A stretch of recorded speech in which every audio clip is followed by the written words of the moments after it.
After an hour, the guardians finished the funeral.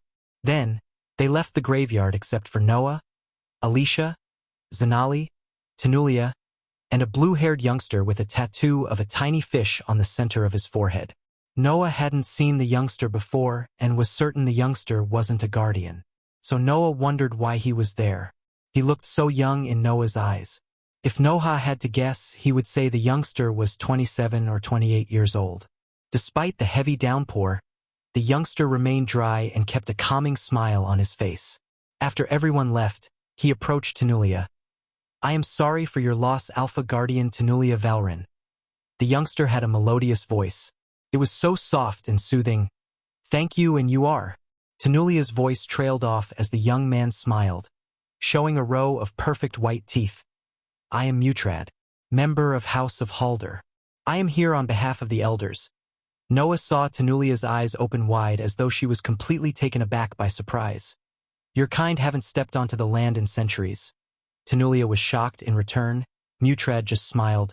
"Dire times, Alpha Guardian. What's your purpose here, Mutrad, and how can the Guardian Guild be of your assistance?" Noah creased his brows, wondering why Tanulia was acting so polite and courteous towards the young man. He had never seen Tanulia like this. Even when she met the elders of our Empress, she remained dominant.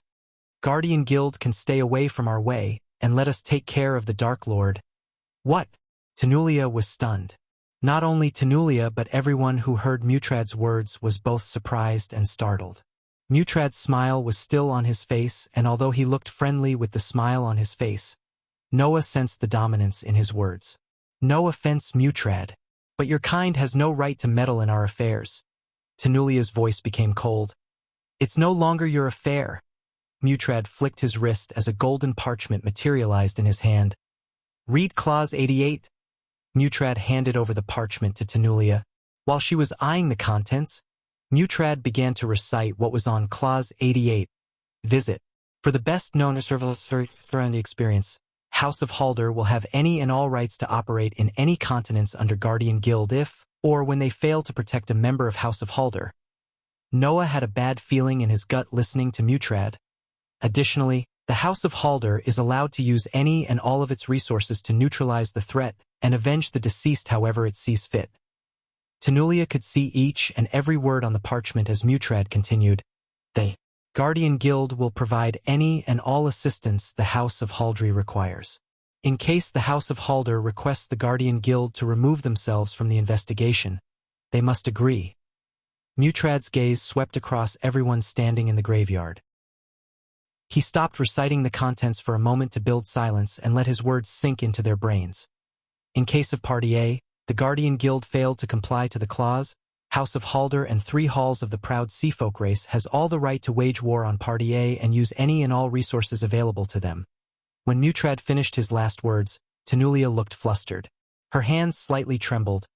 "Peyton is a guardian, not a member of House of Halder." Tanulia growled. Yet again, Mutrad flicked his wrist, taking out another golden parchment. When Peyton Colwyn went missing, Stefan Colwyn requested Peyton to be admitted into House of Halder. This is the confirmation of her membership. Tanulia snatched the parchment from Mutrad's hand and opened it to see the truth about Peyton's membership in the House of Halder. Tanulia couldn't believe her eyes. According to the navy blue sparkling letters on the parchment, Peyton was granted membership to the House of Halder. How can you admit someone into your house without their consent? Tanulia questioned Mutrad, but looking at his smile, Noah knew he had an answer for that too. In case the requested party is not available to sign the contract, his or her blood relatives who must be a member of the House of Halder can sign on their behalf. Tanulia didn't even think of going through the contract signed between the Guardian Guild and House of Halder as she knew Mutrad wasn't lying. Stefan Colwyn signed the contract on Peyton Colwyn's behalf. Tanulia looked at the parchment to see Stefan's signature on the contract. Everything seemed to have been done legally by the House of Halder, but Noah couldn't help feeling like the House of Halder had planned to step on their territory for a long time. Visit.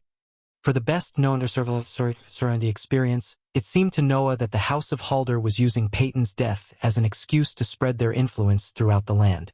Apprehending the Dark Lord would definitely put them on top of the Guardians and also receive unprecedented support from the nobles and the Holy Church. Teacher, Noah called for Andreas in his mind as he saw no way to prevent the House of Halder from taking away the case of the Dark Lord from them. You have to become a member of the House of Halder, Noah. That's the only way we can find the Dark Lord without facing the full wrath of Halder and starting a war against two great clans. Andreas' grave voice sounded in Noah's mind. We will give you a week of time to hand over everything you have on the Dark Lord and sort out your affairs. Mutrad waved as the two parchments disappeared from Tenulia's hands. I assume we will get your full consent, Alpha Guardian. Tenulia burned in anger as she felt like chopping Mutrad to pieces. But deep down she knew he was just a messenger.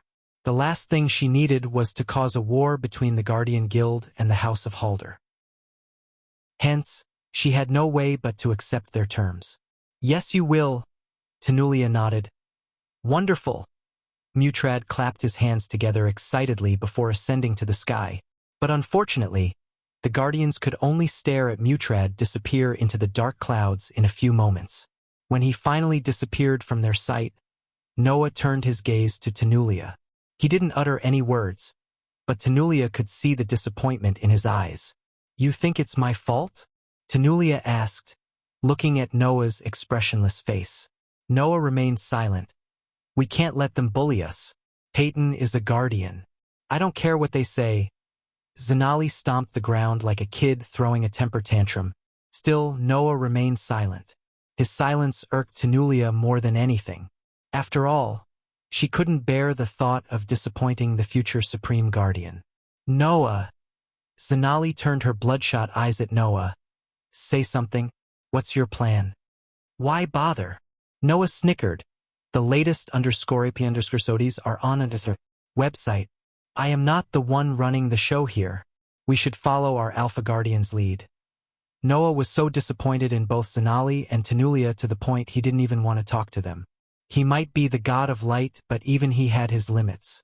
To be honest, Noah didn't want to blame anyone, but deep down he couldn't help blaming Tenulia. Because of her rash decisions, they lost Peyton, Tiriana, many guardians, and their headquarters in Draddle. The Dark Lord played them like they were kids. Noah lost count of how many times he told Peyton, Tenulia, and Zanali not to underestimate the Dark Lord. Still, they tried to capture the Dark Lord with their half-baked plan. Thanks to them, Noah had lost the one advantage he had over the Dark Lord, as now the Dark Lord learned that the Guardians knew about the spycams. We are not here as Guardians, Noah. We are here as Peyton's friends. You can speak your mind, Tenulia sighed. You want me to speak my mind? Noah slowly walked toward Peyton's grave. One of the best is lying under 6 feet.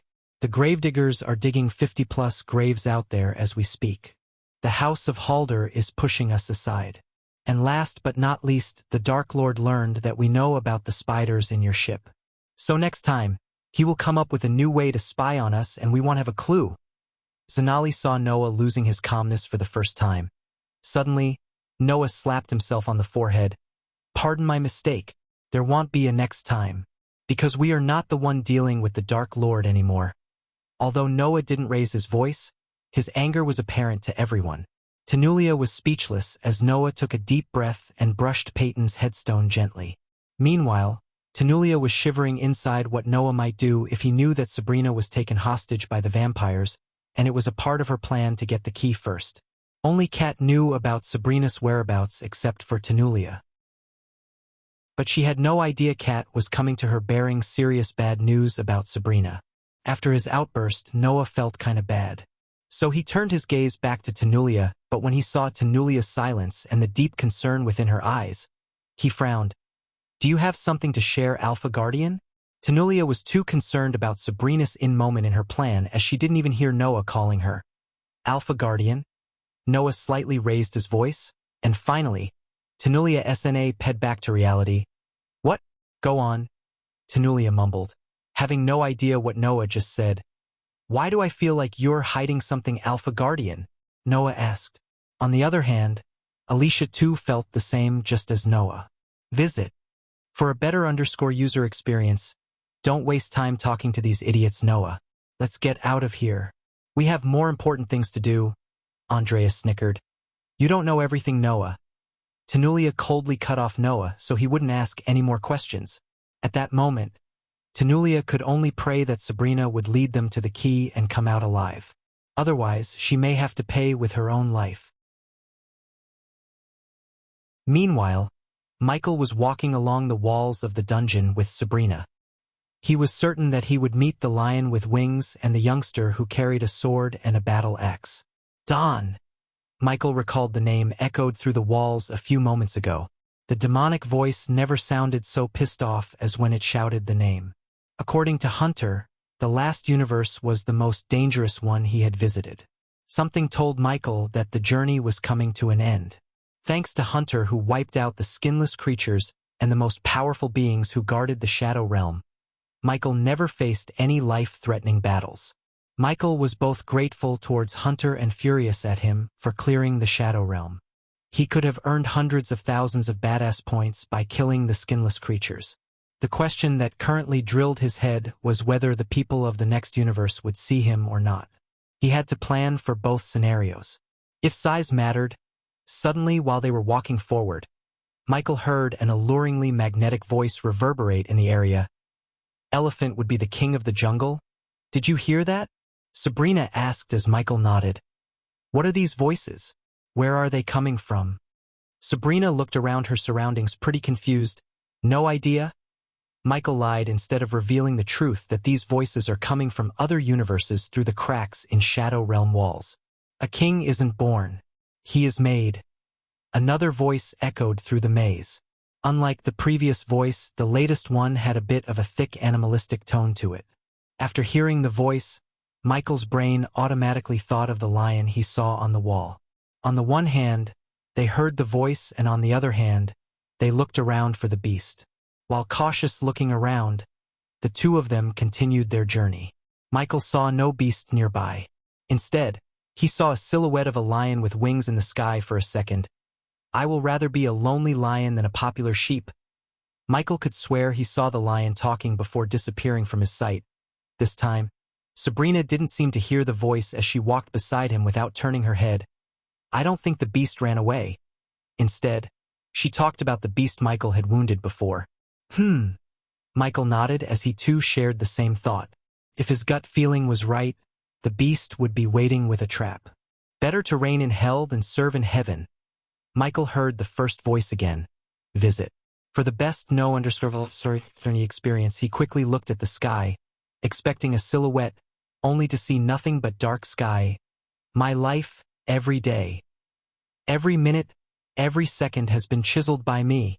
Michael felt as if his head was about to explode when he heard the thunderous voice sweeping across the maze. Grrrr. Following the voice, Michael and Sabrina heard the beast roar in agony. The entire maze trembled as Michael felt the violent tremor on the ground. Remember, there are two sides to every story, just like your face. Once again the voice swept across the maze, but contrary to before, the voice calmed down the tremor. However, Michael had a feeling it was only the calm before the storm. He expected the beast to arrive soon. Then, just like he expected, he began to hear the soft clicking noises in the distance. Let's kill this beast. Sabrina threw the sword in the air and let it fall in her hand. She even cracked her neck just like Michael. Michael did not notice Sabrina copying him as he focused on the voices resonating throughout the maze. I begged for love. You gave me a dagger through my heart. Now you ask for forgiveness. They'll give you death.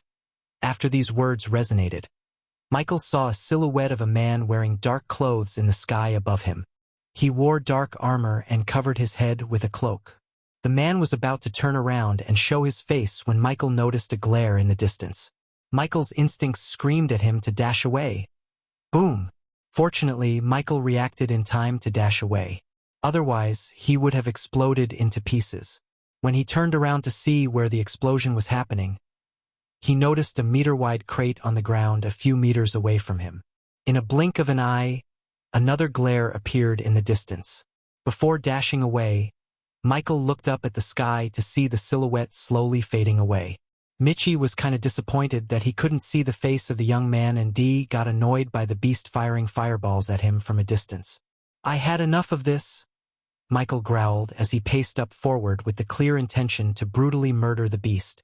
Sabrina ran behind him while avoiding the fireballs. Grrrr. Visit. For the best known experience, the beast roared as loud as it counted, but surprisingly, the roar sounded like the beast was screaming in pain rather than roaring in anger. Michael immediately felt something was up as he halted his pace. "Why did we stop?" Sabrina asked Michael with a confused face. "Listen." Grrrr. Sabrina focused her hearing and heard the beast roar. "Focus," Michael whispered as she closed her eyes and focused on the roar. Only then did she sense the pain in the beast's roar. When she focused even more, she vaguely heard another growling sound. The screaming trailed off as they moved forward. "Don't drop your guard and be ready to cast your shield spell," Michael instructed Sabrina while taking each and every step with utmost caution. He activated his thermal vision so he could see if there were any invisible beasts around them. A few meters away, the straight path ended and a sharp corner arrived. They couldn't see what was around the corner, but Michael saw traces of luminescent blue blood on the walls. Michael quickly pushed Sabrina to the wall and stood his back against the wall. "Be ready," Michael whispered before slowly taking steps towards the corner. While moving towards the corner, Michael quickly controlled the drones hovering above him and moved them around the corner. However, as soon as the drones flew around the corner, Michael was stunned. Through the feed captured by the drones, he clearly saw the beast that had attacked them previously. It was a 10-foot wolf with 5 eyes on its face. Additionally, the beast's mouth was wide open like a flower. But the beast wasn't what surprised Michael because it was dead. Instead, the monster feasting on the beast startled him with its giant size and savage body. The humanoid monster stood on its 2 legs and ravaged the beast with its claws. It gutted the beast, feasting on its entrails. Michael zoomed at the monster to see the resemblance to the skinless creatures he had fought before. The monster covered its skinless body with skulls and bones. Additionally, the monster also had long, oily, thick black hair. Even the 10-feet beast looked tiny under its defeat. The giant monster stood at towering healing of 16 feet tall. The latest _AP_SODIES are on website. Suddenly the monster stopped eating the beast's entrails and raised its head. It began to take a whiff of the air, turning its head to the drones. Michael saw its blood-red eyes staring directly at the drone. It had become apparent to Michi that the monster sees through the drone's invisibility somehow. Michael immediately tried to pull back the drones, but it was too late for the drones as the monster swatted the drones as though they were flies. The drones weren't built to withstand heavy blows, and the monster could crush a boulder with its palm, let alone his drones. Bang! When the monster swatted the drones against the wall, the place trembled. Grrrrhhh. The monster growled as it took a step forward before kicking the beast away. "What do you see?" Sabrina whispered. "Shoo!" Michael shushed Sabrina as he slowly slid along the wall to look around the corner. "Fuck you, Hunter." As soon as Michael saw the giant monster with his eyes, he cursed Hunter, who said he wiped off the powerful monsters in the Shadow Realm. Before Michael took his gaze away from the monster, he did notice a deep cut running across the monster's chest. For some reason, Michael thought it was Hunter's handiwork. Obviously, Hunter tried to kill the monster by the look of the scar. However, it was evident Hunter failed. But Michael had to give it to Hunter. He was crazy and fearless enough to fight the monster head-on. How the hell did he become so powerful? Michael recalled how easily Hunter massacred the mages and the other Hunters group. Although Michael had no idea of the power hierarchy in Hunter's universe, he had a feeling that Hunter stood atop the hierarchy. The monster was at the fricking fusion stage level 6. Therefore, Michael knew he could not fight the monster and survive unless he fought the monster as the Dark Lord. The monster kept sniffing the air while stepping toward Michael and Sabrina. Battle with the monster would be inevitable at this rate. Taking a deep breath, Michael turned his head to see Sabrina.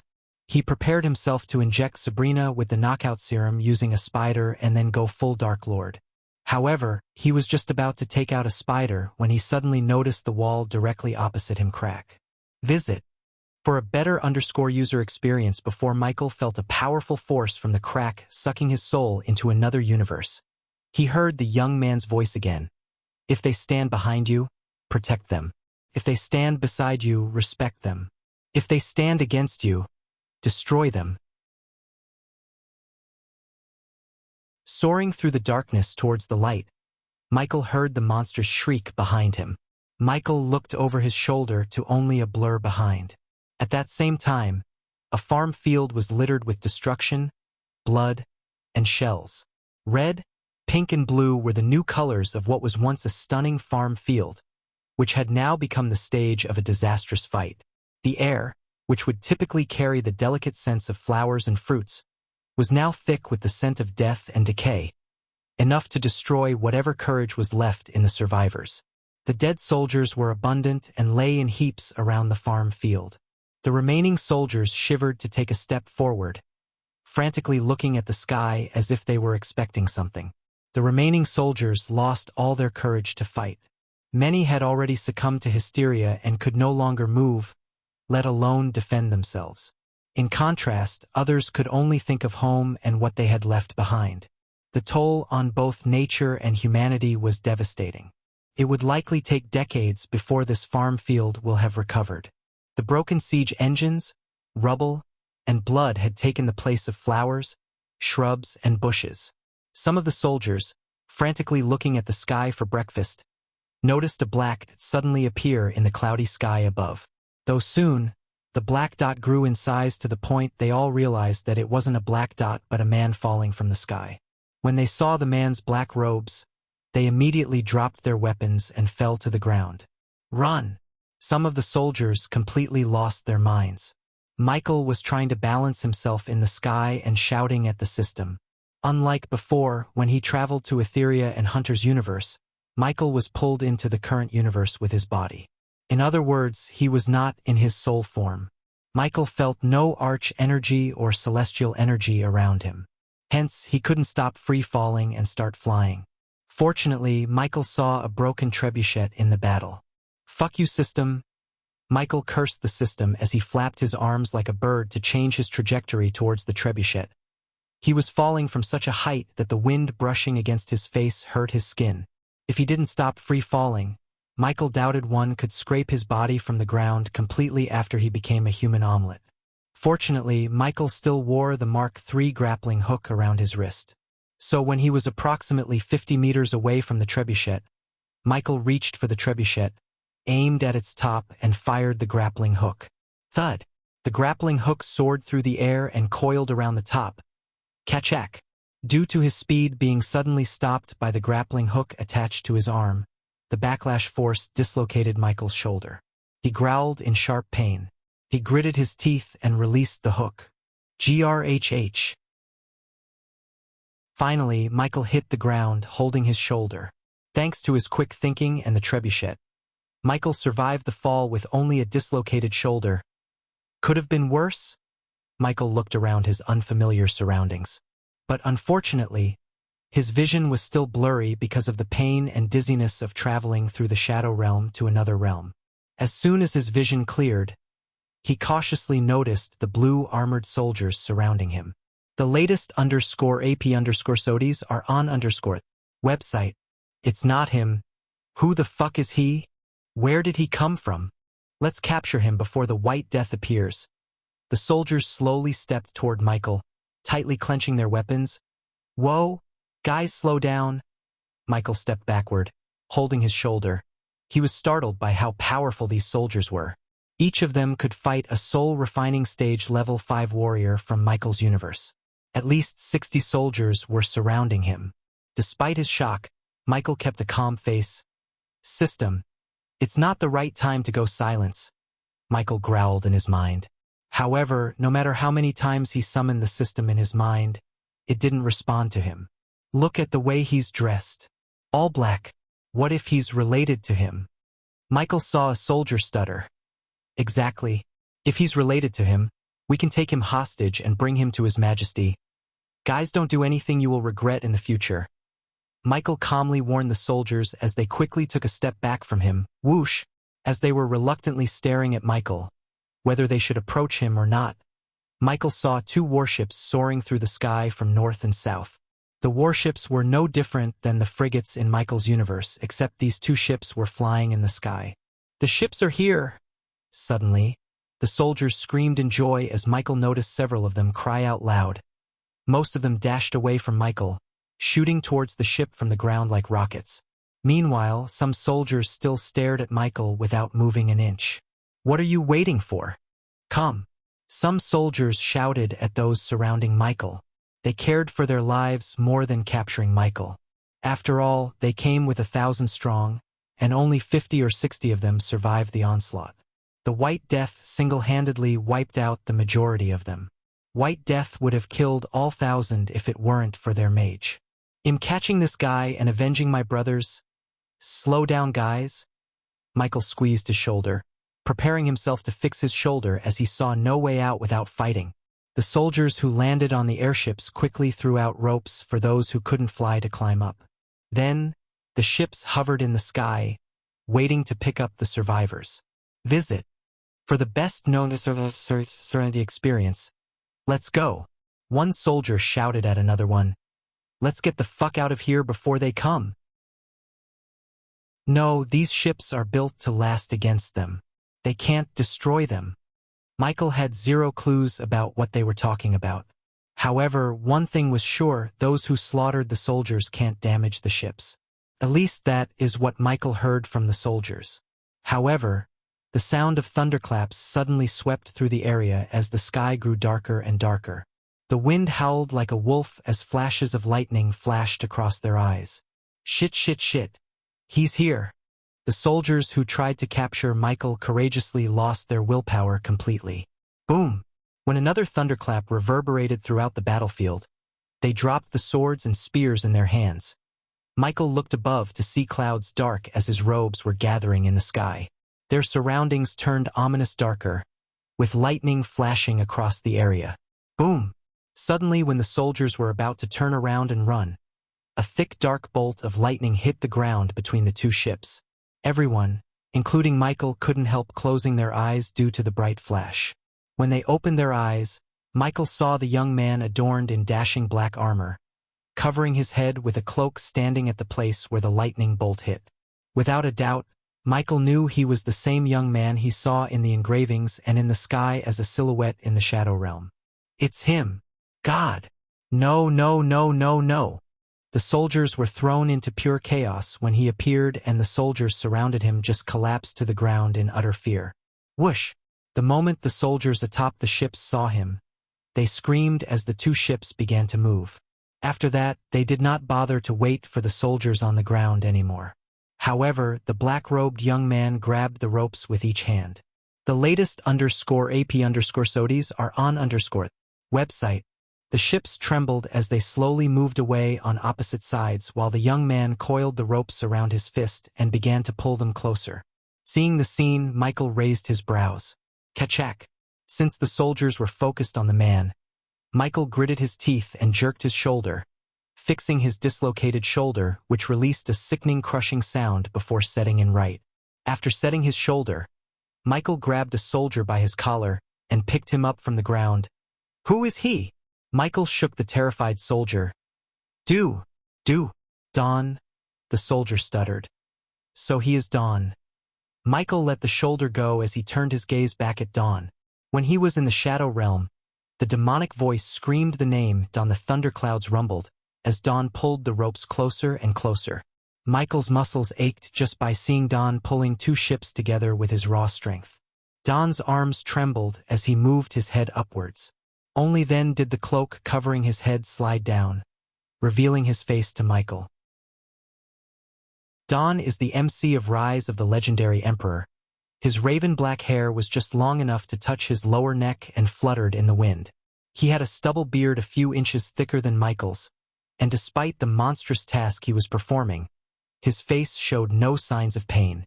Michael could see Don's biceps screaming to tear out his black armor, which seemed to have been made of a material resembling Kevlar. Don wasn't the most handsome but rather looked no different than the next-door guy. However, he had a certain indescribable aura that made him stand out.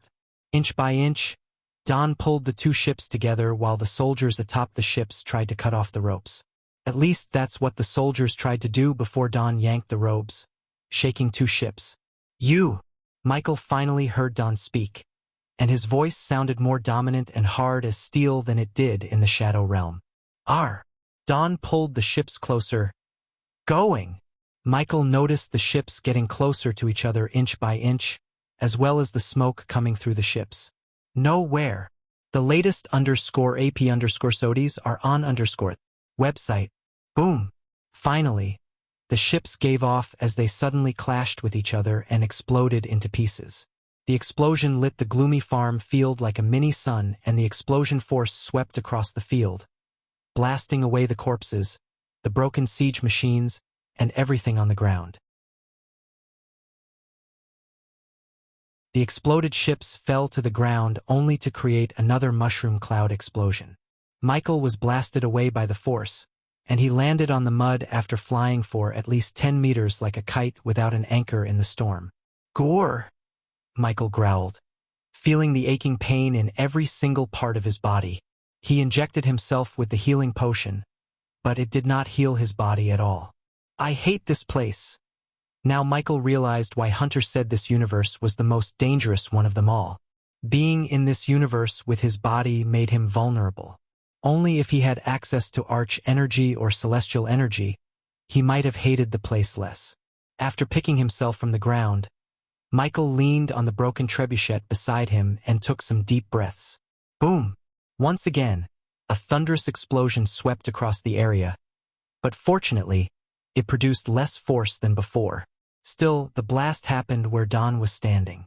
If any normal human being was caught in the explosion, they wouldn't survive in a million years. However, Michael knew Don was not a normal human being. After all, he just saw Don bring down 2 frigate-sized ships from the sky with his raw strength. Although Don used battle energy to enhance his strength, no one could have done the same even if they had battle energy running through their veins. Instead, it required an immense amount of raw power to bring down the ships. Michael would have chosen to sabotage the ships from within, but something told him Don had no choice. All those who survived White Death died in the explosion, and the rest who didn't get on the ship lay around the farm field without moving an inch. The fire burnt many of them, and Michael doubted they would survive for much longer. He couldn't care less about them. Those soldiers tried to capture him. Hence, Michael felt no pity for the soldiers. Instead, Michael looked around the farm field, taking his gaze away from the raging fire where Don was standing. Michael would have gone into the fire if he had his powers. If he tried to get near the raging hot flames now, he would be melted like a candle. Even standing several meters away from the explosion site, he sweated as he was inside an oven. As he was breathing heavily, Michael heard storm clouds rumbling in the distance. Surprisingly, the thunderclaps sounded so close to Michael. He quickly looked above as he felt like the sound was coming from above him. The moment he saw the sky, he felt a chill running through his spine. At that point in time, a vortex appeared in the sky, and Michael noticed the monster peeking through the vortex head first. "Holy fuck!" Michael shouted as he frantically looked around. His mind told him to prepare for a fight instead of waiting for someone else to come and save him. Therefore, Michael looked around to find something.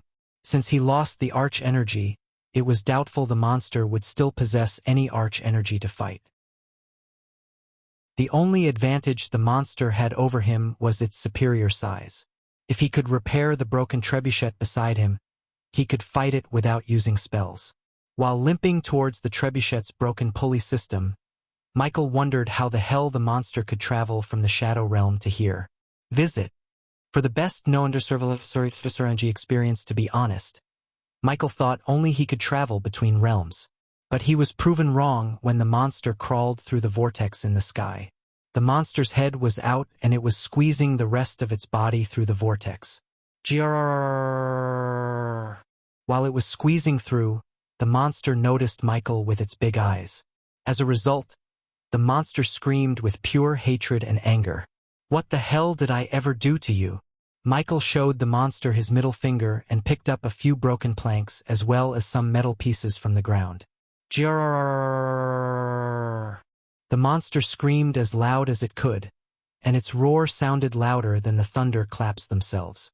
Michael quickly rushed his word as the monster seemed more pissed off after he showed his middle finger.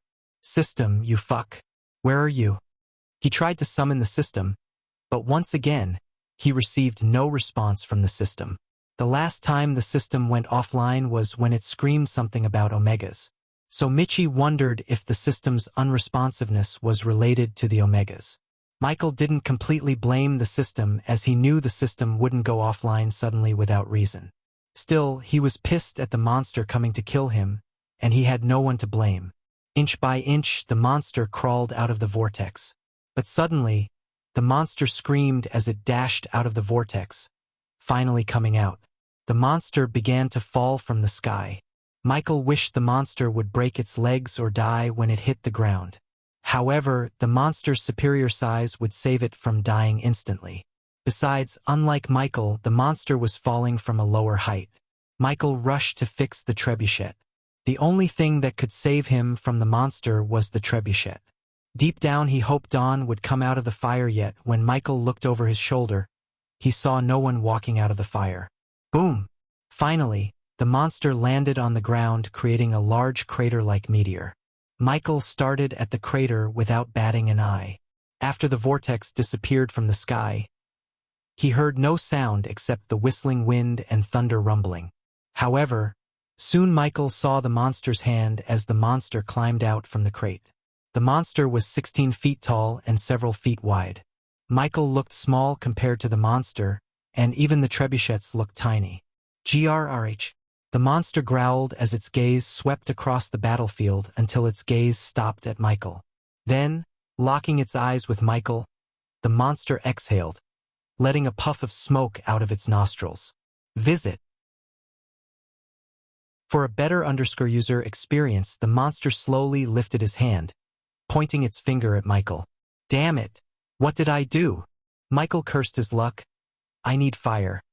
Thanks to his inventor skills, Michael found a way to fix the trebuchet with what he had. A couple of planks, metal pieces, and some torn clothes. Unfortunately, he needed fire but couldn't summon his dark flames.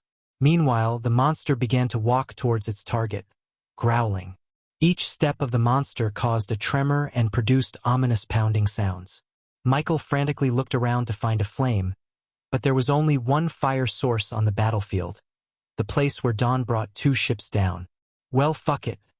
Michael threw the planks and metal pieces in his hand to the ground and began to rush toward the fire. He hoped his robes would protect him against the fire, and even if he did get burned, he could heal himself when he returned to his universe. The monster noticed Michael limping towards the fire as it started to speed up its steps. The monster closed the 100 or so meter distance between them in a couple of seconds, and soon, it reached a hand-reaching distance from Michael. Boom! However, when the monster tried to grab Michael, the monster awkwardly flew back before crashing down like a broken airplane. Michael heaved a sigh of relief as he looked over his shoulder to see an object soar through the air. Michael closed his eyes for a second, replaying what just happened in his mind. The monster was chasing him, and something came from the fire and hit the monster in the chest, sending it flying. He replayed the scenes again to recall what hit the monster. A warhammer. Michael saw a vague shape of a warhammer with one pointy head and a blunt head. It was painted black and decorated with golden runes. Grrrr. The monster screamed from a distance. It struggled to stand up, but eventually, it did. Suddenly, Michael heard a rustling sound as he turned his gaze towards the fire to see Dawn calmly walking out of the fire with the warhammer in his hands. The raging hot flame that melted the metal like a candle didn't harm him. He calmly walked through the fire. "That ugly thing bothering you?" These were Dawn's first words to Michael. Before Michael could nod, he noticed a black bow that looked directly stripped out from an anime or a game. Visit. For the best known experience that, Dawn put the warhammer down as he raised his bow. With another flick of his wrist, Dawn retrieved 6 black arrows and knocked them on the bow's string, surprising Michael. First, Dawn didn't look like a bow and arrow guy. Second, even Gaia could fire only 3 arrows at the same time. But Dawn knocked 6 arrows on the bowstring and pulled them back. Dawn waited until the monster took a few steps toward them, and when it took its fifth step, Dawn released the arrows. As soon as the arrows left the bow, they created a shock wave that pushed Michael a step back. In addition, the arrows produced a loud bang like Dawn had just fired a gun. Boom, boom, boom, boom, boom, boom. Michael heard loud explosions sweeping across the farm field as he noticed the monster's body parts starting from head to toe, exploding into red mist in a straight line. Michael heaved a sigh of relief when the arrows shattered the monster into pieces. Even after killing a terrifying monster, Dawn showed no expression on his face. The bow and warhammer vanished into thin air as he turned his gaze towards Michael. Come on, Ghost, we have a lot to talk about. Michael was stunned by Dawn as the latter called Michael by his name, just like Hunter. Cat? Michael noticed a dim glow in Dawn's ear. Teleport us back to Everlight. Michael sensed the air around him becoming colder and his vision blurred in a blink of an eye. Welcome to Everlight. Michael heard a sweet melodious voice from behind. The latest _AP_SODIes are on website. At the moment, Michael was standing on a stoned road between endless paddy fields. The fields looked like two golden bedsheets blanketing the ground. He could see another farm field far away from where he was. Instead of humans, the paddy fields were worked by all races. He was surprised to see the dwarves, elves, orcs, beastmen, and humans working together, and looking at the smiles on their faces, he could tell they were joyful folks. To be honest, Michael was stunned. The sight around him was too beautiful. The sweet smell of paddy and the sound of the fields dancing in the wind soothed his soul. His momentary bliss was abruptly cut short when he heard a melodious voice from behind. Only then did Michael realize that Dawn wasn't there. He slowly turned around, only to be stunned by the elf standing in front of him. She was beautiful, no. She was an angel. Her golden hair made the golden paddy fields pale in comparison. It danced around her shoulder as her hazel eyes stared at Michael with curiosity. She was the most beautiful girl among all the girls Michael had seen. No one could be remotely compared to her beauty, not even Gaia or Layla. The elf was in a different realm when it came to beauty. Michael had never felt speechless like this ever before. Her smooth skin, coupled with her perfect hourglass figure, stunned him. The emerald green robes she was wearing perfectly complemented her tall, majestic body. You must be the Otherworlder, she smiled slightly, making Michael's heart skip a beat. But Michael quickly snapped out of being mesmerized by the beauty. Otherworlder, Michael questioned. Where are my manners? I am Amaryl Cameron, and you? She blinked curiously. Must be Ghost. One and only. Michael smiled, knowing there was no point in hiding his identity when obviously she knew about him. Because of Michael's focus on Amaryl and her beauty, his brain didn't process the majestic castle on the horizon. The castle towers stood way above the clouds while the magnificent waterfall behind the castle helped the sky form a beautiful rainbow across the castle. The scenery looked stripped straight off from a fairy tale book. Michael had never seen such a huge castle in his life.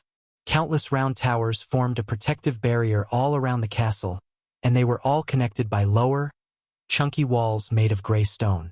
Just as the towers, countless windows scattered here and there in the walls asymmetrically, along with asymmetric crenellations for archers and artillery. Compared to the castle of Everlight, the Guardian headquarters looked like a shabby house. The farmers working the fields waved their hands with full smiles at Amaryl as they walked towards the gate. The castle ground was guarded with great metal doors, a regular bridge, and large crenellations. As they were walking towards the castle gate, Michael noticed a group of elven and human girls approaching them with buckets full of flowers in their hands. When they saw Michael, they stopped gossiping as they just stared at him without batting an eye. Visit. For a better _user experience, Lady Amaryl. They quickly bowed and greeted Amaryl. Didn't I tell you to call me Amaryl when Night and Dawn are not around? They let out a reluctant smile as Amaryl noticed some of their gazes on Michael. Each and every girl in the group was pretty enough to rival the most angelic beauties in Michael's world. Lady Amaryl, One of the elves threw a glance at Michael. He is our guest. So behave yourselves. Ah! The girls pouted as Amaral and Michael continued their journey towards the gate. How may I address you? After the girls walked past them, Michael asked Amaral. Amaral works just fine. Since you are not from this world, it'll be awkward for you to call me Lady Amaral. Also, who knows what you are in your own world? Heck, you might even be a king. It was evident to Michael the elf was chatty Cathy. She talked non-stop, and Michael could sense she had so many questions in her mind to ask him. Otherwise, she wouldn't look at him so often in the corner of her eyes. Rest assured, I am not a king. Do you know anything about me besides my name? How did you even know my name? How else? Knight told me. In fact, they have been expecting you for some time. Amaral surprised Michael. It's unfortunate you appeared in the middle of a battlefield. What happened back there anyway? Don wouldn't leave his training ground so easily. Instead of telling Aurora to meet you, he himself personally went there. You must be pretty important to him. Where is he? Asked Michael. Must be with Knight or went to bring back Aurora. Don doesn't like when Aurora goes on a killing spree. Amaral sighed. Killing spree? All those people, were they killed by one person? Michael was shocked because even the scared soldiers were at the soul refining stage. The battlefield was littered with dead bodies, and Michael saw at least hundreds of bodies. If they were all killed by one person, they would be at least the fusion stage or half-immortal stage. While talking to Amaral, Michael noticed the two guards flanking the castle gates. They were in full black metal armor covered from head to toe. Surprisingly, they all wore a cape that looked more than just a cloth. Noticing Amaral and Michael approaching the gate, the black armored soldiers pushed open the gates to reveal the castle grounds. Just like Michael expected, the castle grounds were artistic and ravishingly beautiful. The neatly pruned grass field, the colorful flowers dancing in the wind, the fountains spraying water and the rainbows above them, the sound of joyful laughter and giggles, everything merged to paint a picture in Michael's mind. Visit. For the best-known experience, Lady Amaral. The guards bowed as Michael stared at them. Immediately he was stunned by the guards. Core Strengthening Stage Level 10. Each of them was at Core Strengthening Stage 10. Michael would have lost his mind if Amaral's power wasn't at the Core Formation stage. Every single one in the place seemed so OP. Now Michael understood why Hunter warned Michael about this universe. As Michael followed Amaral into the castle ground, many people threw their glances at Michael. Is that His Majesty? No, it's not. He looks like our Majesty. Must be a friend of His Majesty. Look how he dressed. He looks friendly though. Amaral giggled, hearing the conversations around her. You do look like Dawn. Dressed in all black and wielding two swords. Amaral climbed the stairs leading to the throne hall and said to Michael, but you seem to smile more, unlike our Dawn. You have a better chance of seeing the sun rise in the west than seeing Dawn smile. Amaral didn't hold back as she talked. To be honest, Michael liked the girl. She seemed so pure and good-hearted. He didn't feel any bad vibrations from her. When can I meet Dawn? Michael asked, climbing the stairs with her. Soon, but first we have a feast planned for you. So you will eat and enjoy our ever-light hospitality. Then you boys can play whatever you want. To be honest, Michael was kind of hungry and smelled something delicious in the air. Since he had no arch energy in the universe, he felt hungry and exhausted. Thus, Michael wanted to eat something and get his strength back. Who knows when the system would come online and he would get back to the Shadow Realm. Besides, unlike when he visited other universes, he was in his physical form in Dawn's. So he wanted to make the most out of this trip. Visit. For a better user experience. So, if you don't mind me asking, do you have any lion with wings here? As soon as Amaral heard Michael, she stopped climbing the stairs and burst into melodious laughter. Ha ha ha ha. Michael creased his brows as Amaral punched him on the shoulder playfully. Lion with wings, I never heard someone call Knight lion with wings in a long time. Finally, Amaral stopped laughing and resumed climbing the stairs. You will meet him soon. He just left to kill the king of Valencia. He will be home for lunch, she said so casually. like killing a king was not a big deal. Even for Michael, killing a king would bring him unwanted risks and dangers to him. Yet these people of Dawn seemed to care less about threats. Maybe it was because all of them were so OP. Finally, when Michael climbed almost 50 steps, he was welcomed by the majestic throne hall. Lustrous braziers enclosing each of the 6 basalt columns lit up every part of the throne hall, allowing shadows to play and dance where light could not reach. The large mirrors on the layered ceiling danced in the flickering light.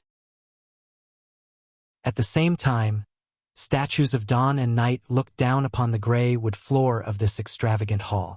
A verdigris rug ran down from the throne for a few meters before ending, while ribbon banners with golden tufts dangled gently from the walls. Between each banner hung a lantern. They've all been lit and illuminated the mosaics of various persons below them. Huge, stained glass windows depicting ancient legends were concealed by black draperies, as the curtains were adorned with impressive needlework and jewels. At the end of the throne hall, the throne of dawn sat majestically upon an elevated platform, looking down. The throne resembled several dragons coiling around each other, forming one domineering throne to rule the world. The throne sat beneath the overlooking statue of a dwarf holding a battle axe. It was adjoined by several large but far less ornate thrones for the founding members of Everlight. The throne was covered in textured, layered marks, and a gem-encrusted head of a dragon was fixed on each of the elegant armrests. The light pillows were dark verdigris, which had also been adorned with ornate plumes. Those wishing to witness dawn could do so on the many lightly illuminated wooden benches, all of which were facing the thrones. "Where is that little brat?" When they both stepped onto the silent throne hall, Amaral looked around. Boo! Suddenly, Michael felt rustling behind as his instincts kicked in. In a blink of an eye, Michael unsheathed his sword, turning around. However, as soon as Michi turned around with his 2 swords, his hands stopped because a teenage girl was floating in the air with a bright grin on her face. Visit. For the best no_NG experience, did I startle you? The girl tilted her head with a playful haughty smile as Amaral stepped towards Michael. Cataly, you shouldn't scare people like that. Michael lowered his swords from the girl's neck and sheathed them back. He was actually quite surprised to see the girl resembling Azazel's ghostly state. But what stunned Michael was the girl's power. She would be at the half-immortal stage if she was in his world. "I just wanted to see how our otherworldly friend is doing," Cataly said with a smile. "Ghost, this is Cataly. Cataly Lees Levitt." "Ghost? So it's true?" The girl's eyes opened wide. "Can you please tell me what's going on here?" Michael frowned. He had enough of the cryptic messages and wanted to know how these people knew him. "Follow me." Cataly nodded. Then she hovered away, leading him towards the door behind the throne. Michael followed Cataly behind as Amaral walked by his side. "My father, who built this castle, gave me control of every room, except—" Cataly paused for a moment, waving her hand. Then, the metal door slowly opened, revealing the brightly lit corridor as they resumed their journey. "Except a room in the far end of the castle," Cataly said, floating before Michael. "Until when Uncle Ken arrived at Everlight, I had know what was inside the room." "What's inside the room?" Michael couldn't help asking. Unexpectedly, Cataly shook her head. "No one knows. Uncle Ken just told us that there is only one who can open the door. You." Michael exhaled as he was tired of being shocked by them. He silently followed her, thinking about his connection to Don's universe. The question of why he was in Don's universe in his physical form kept nagging his mind. Maybe the future me visited Everlight? Michael questioned himself. His thoughts made sense as he couldn't find any more possibilities. How could they know about Michael if he hadn't visited Everlight? "So this Uncle Ken of yours told you about me?" Michael questioned Cataly and Amaral. "Not until recently," Amaral answered Michael instead. "Visit. For a better user experience, Regis had foreseen your arrival." She kept saying four-headed monster had woken up. Michael immediately thought of the Hydra he saw in Stormville Mountain. Now after hearing Amaral, his brain started to make the connections. He recalled Hunter's words to him. "You reek of the Queen's scent, Ghost. If I am right, and I usually am, you had already come across one of her generals." At that time, Michael only guessed it could be the Hydra in the Stormville Mountain. When I say generals, it's not the human generals you might have met. These abominations could end all life on a planet within a few hours. So imagine what their queen is capable of. Hunter's words sounded in his mind. There was also no doubt in Michael's mind that the Hydra guys dreamed of and the General Hunter talked about were the same. "We should talk about this here, Sister Amaral. Let's get somewhere private and let Uncle Ken explain everything to him." Cataly's voice became serious as the playfulness on her face disappeared. Soon, neither of them uttered a word as Michael followed Cataly in silence until they reached the end of the corridor. However, there was no door before them but a gray wall. Through here, Cataly placed her ethereal hand on the gray wall as the wall slowly faded away. It was an illusion, but a great one at that. After the wall completely disappeared out of existence, what stood before them was a spacious hall lit with several braziers. The golden light radiated from the brazier illuminated the statue and a door built with shiny black metal. The trio slowly stepped into the hall. Michael's legs automatically walked toward the door with countless engraved symbols and runes. However, his eyes weren't looking at the door. Instead, he was looking at the 20-feet statue of a man. The stature resembled a man holding two swords as his long coat fluttered behind him. Although the face was not distinguishable, Michael knew the man. It was him. Someone had built a statue of him and put it in the hall. But why and how? That was Michael's question. "That's you." Suddenly, Michael heard a deeper, wilder, and stronger voice. It was a sort of heavy, golden voice. The voice made him turn around, and when he did, he saw a white-furred lion with majestic wings gracefully walking toward them. "Knight," Michael mumbled after being stunned by the lion. It had such grace. No matter how hard Michael tried, he couldn't sense Knight's cultivation level. However, he felt the distortion in the space around him, indicating Knight's power. Being mesmerized by Knight, Michael almost failed to notice the gray-haired man walking behind Knight. It's really him, the ghost. He is a myth no more." The gray-haired man stuttered as his face became pale. "Do I know you?" Michael asked. No. But I know you. Only a few people know you. Visit. For a better user experience, but now he's the only one." Knight interjected, circling Michael. "Please tell me what the hell is going on here," Michael asked the old man. "By the way, he is Uncle Ken." Amaral quickly introduced Ken to Michael. "To explain, I need to first tell you where I came from." Ken, the gray-haired old man, sighed as Knight came in front of Michael. "I came to Everlight from the future.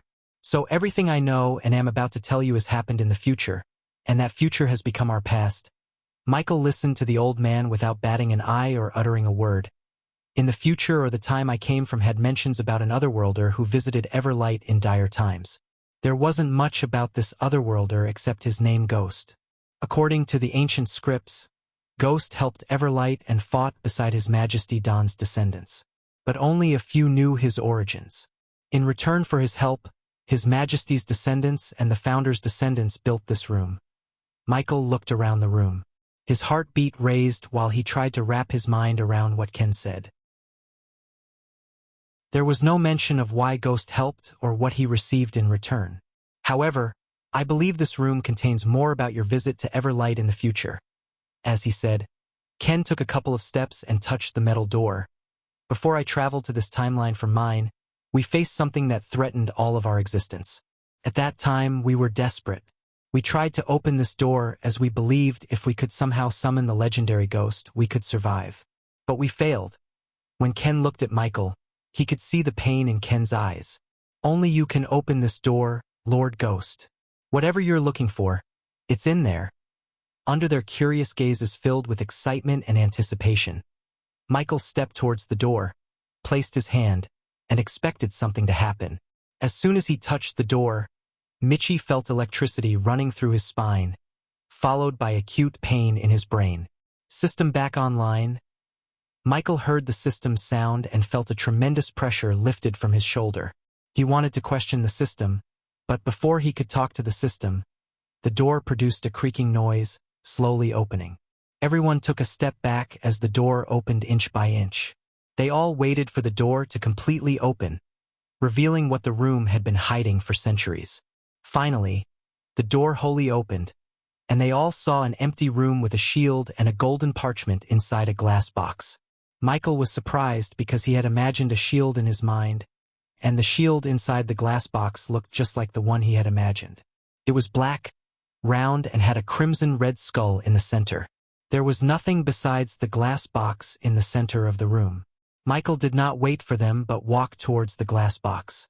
When he reached the glass box, he cautiously looked around it to see an opening, yet found nothing. "Did you feel that?" Suddenly Knight questioned the others.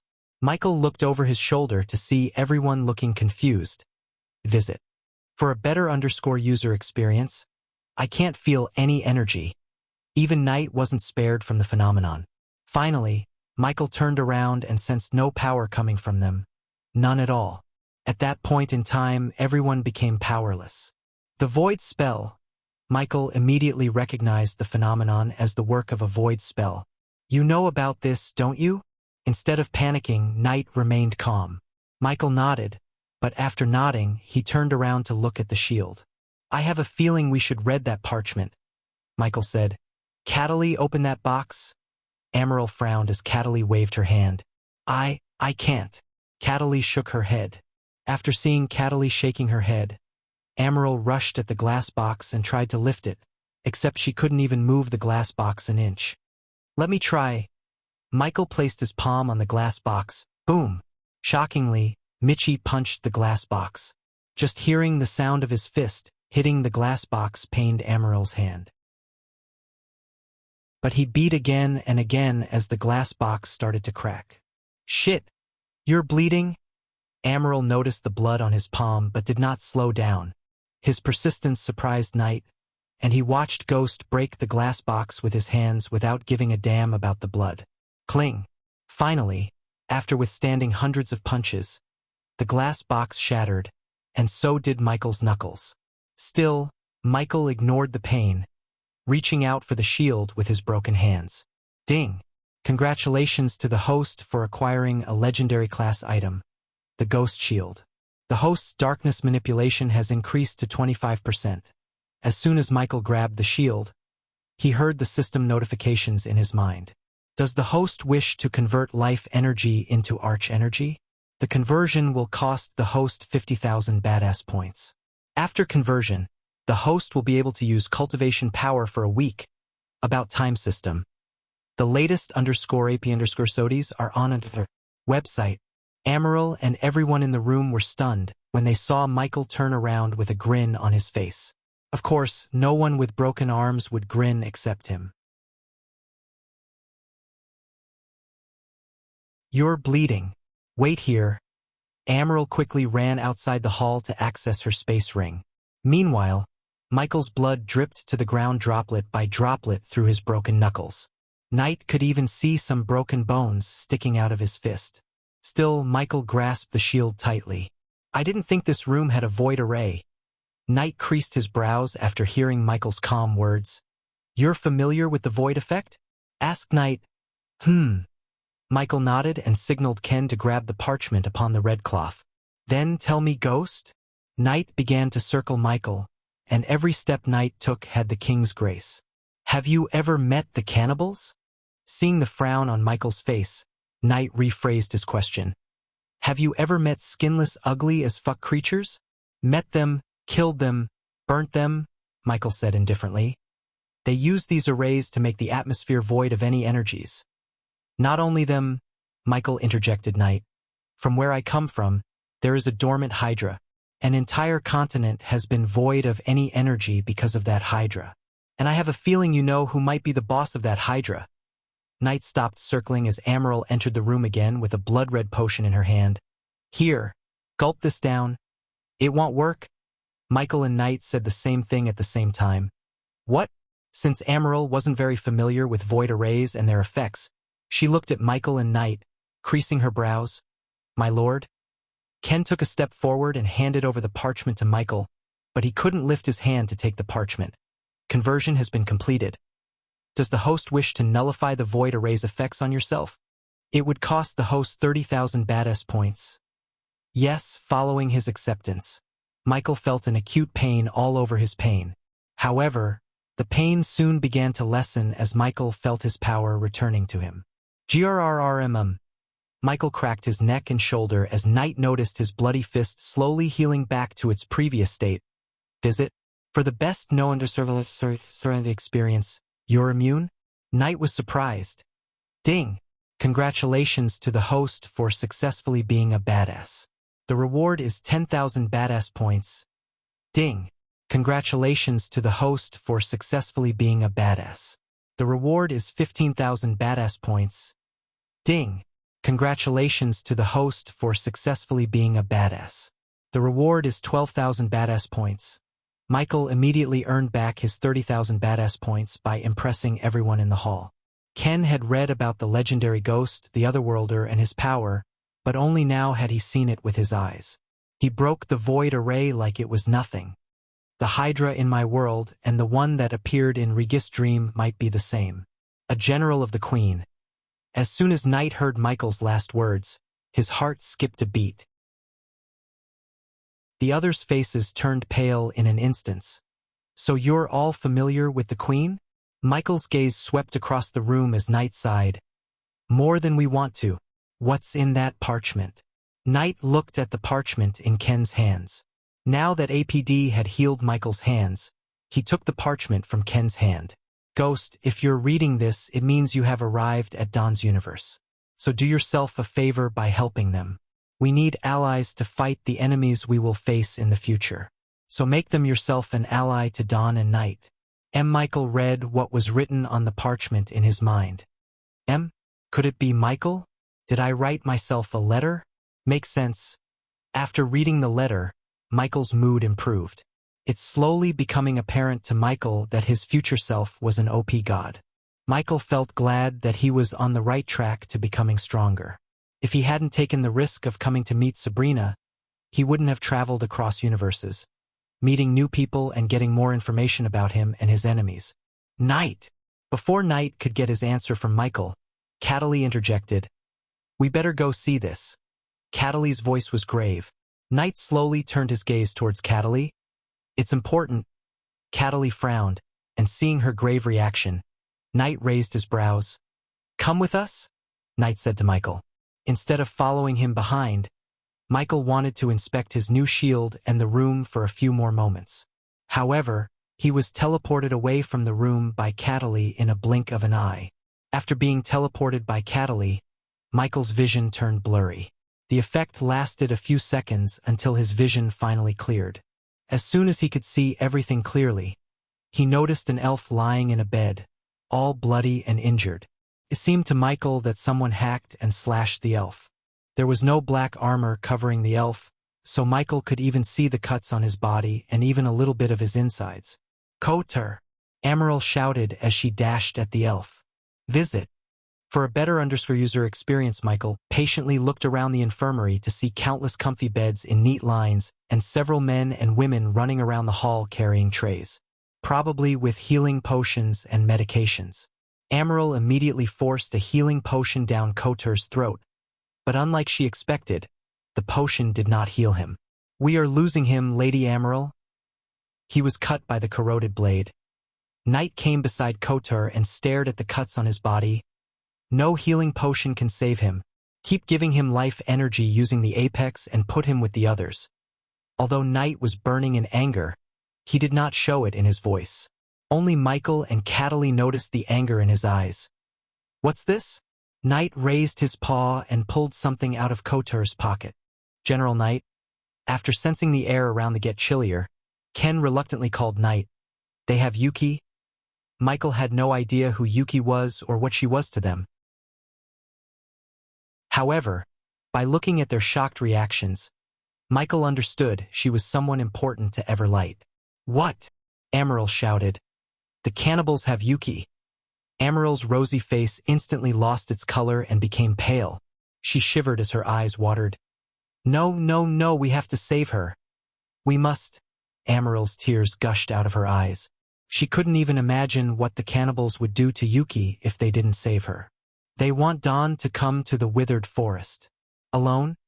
A dark purple flame engulfed the bloody piece of paper in Knight's hands as silence occupied the hall until Michael decided to follow the rods of his future self. Step aside. Michael gently pushed aside Amaryl and stepped towards Kotur. The elf on the bed lost so much blood. Hence, Kotur looked pale. Yet when Michael looked closer, he saw dark veins spreading out from the cuts. Kotur tried to say something, but every time he opened his mouth, only a white form escaped his mouth. System scan his body. Michael paid 5,000 badass points to scan Kotur's body. What are you doing? Knight asked when he saw Michael place his hand on Kotur's chest, curing him. Michael did not take his hand off Kotur for a few moments.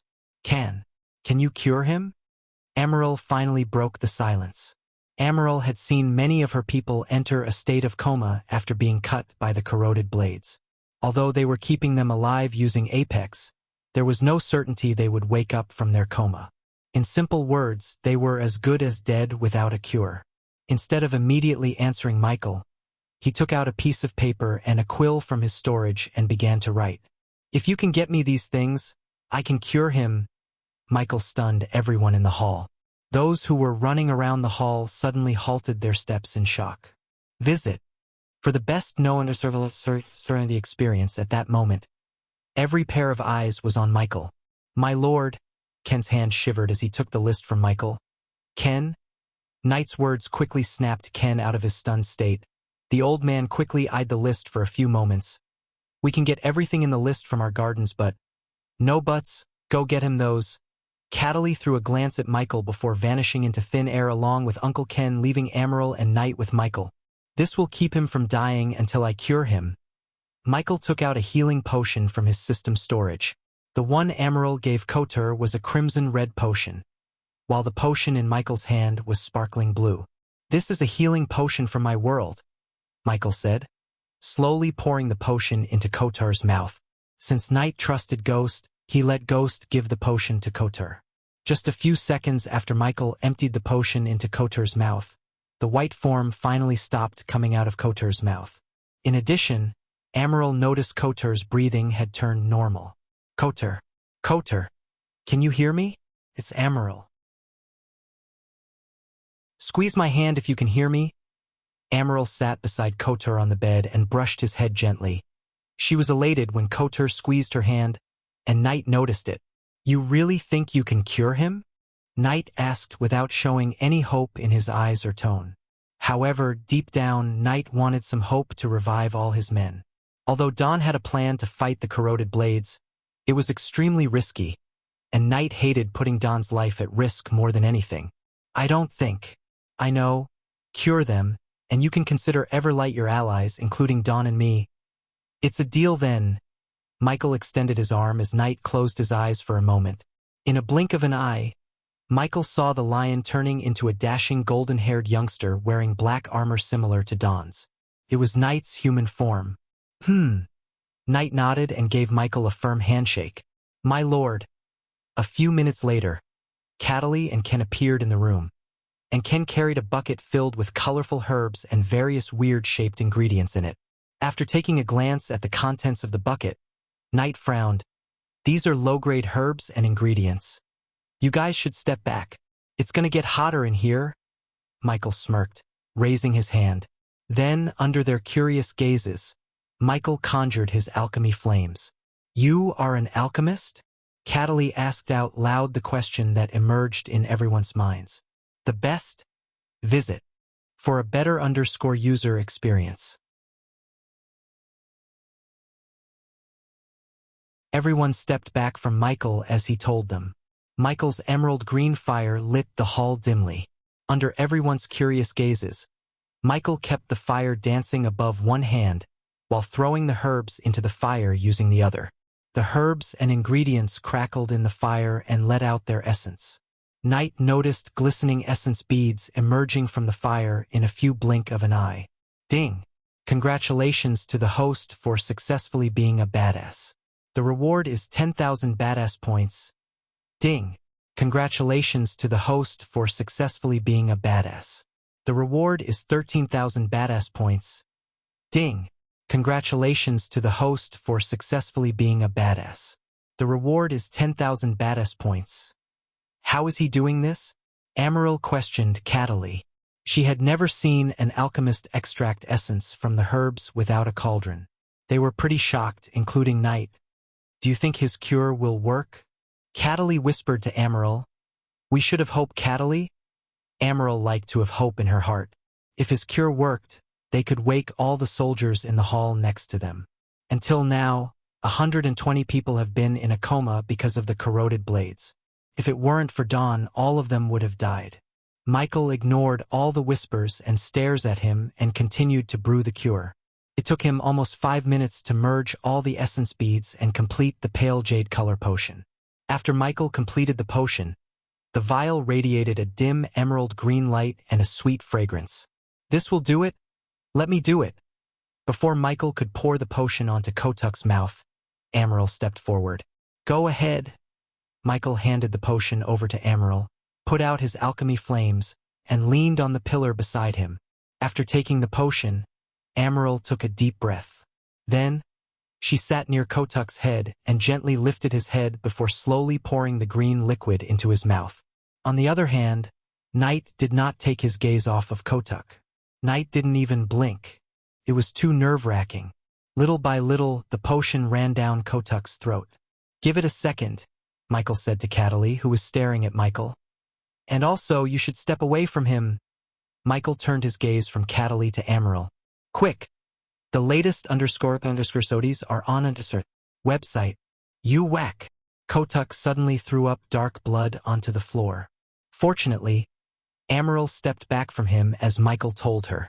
Otherwise, she would have been drenched in the dark blood vomited by Kotuk. Kotuk kept throwing up dark blood for a few minutes before he finally stopped puking blood. After Kotuk finished throwing up, Knight noticed the cuts on his body slowly closing up. Kotuk! Amaryl hugged Kotuk without waiting for a second. She embraced him tightly and patted him on the back. Step aside, Amaryl. However, Knight was not in the mood to wait. He just pulled back Amaryl and grabbed Kotuk by his shoulders. What happened? I. Plop. Knight. Michael saw Knight slapping Kotuk to make him snap out of shock.